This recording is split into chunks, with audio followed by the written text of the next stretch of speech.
ఓం శ్రీ సాయిరామ్. భగవాన్ శ్రీ సత్యసాయి సందేశ ఝరికి అందరికీ స్వాగతం. భగవాన్ బాబావారి అనుగ్రహ ఆశీస్సులతో స్వామివారు తమ దివ్యోపన్యాసాల ద్వారా అందించిన ఉగాది సందేశాన్ని ఆలకిద్దాం. ఉగాది అంటే మన ఆలోచనలు, మనసు, ప్రవర్తనకు కొత్త ఆరంభం.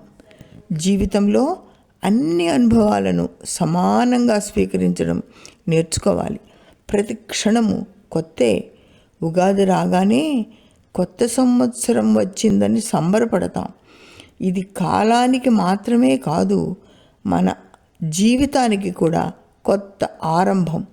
పాత చెడ్డ అలవాట్లను వదిలేసి మంచి కొత్త అలవాట్లను అనుసరించాలి.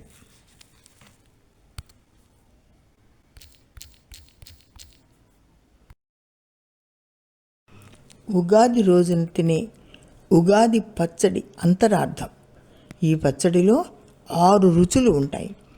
తీపి సంతోషానికి, పులుపు ఆశ్చర్యానికి, చేదు దుఃఖానికి, కారం కోపానికి, ఉప్పు ఆసక్తికి, వగరు భయానికి.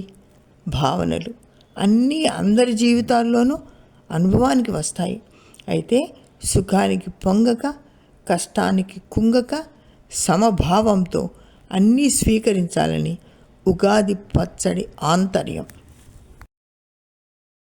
ఉగాది రోజున పంచాంగ శ్రవణం చేస్తాం. భవిష్యత్తును గురించి వినడం దానికంటే మన ప్రవర్తనను సరిచేసుకోవడం ముఖ్యం. మంచి ఆలోచనలు మంచి ఫలితాలను ఇస్తాయి.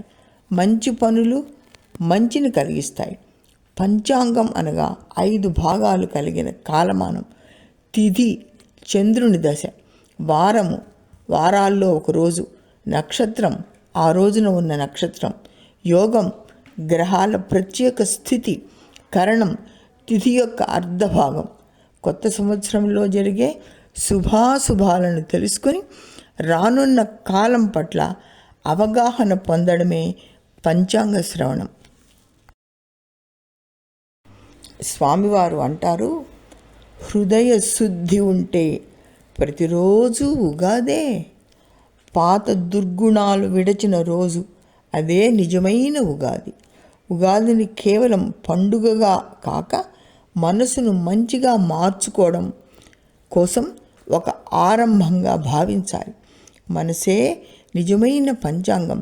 తిథులు నక్షత్రాలు బయట ఉంటాయి, కానీ నిజమైన శుభం మన మనస్సులోనే పవిత్రత వలన చేకూరుతుంది. స్వామి చెప్పిన ఉగాది సందేశాన్ని పాటించి పవిత్రంగా తయారవుదాం. జై సాయిరామ్.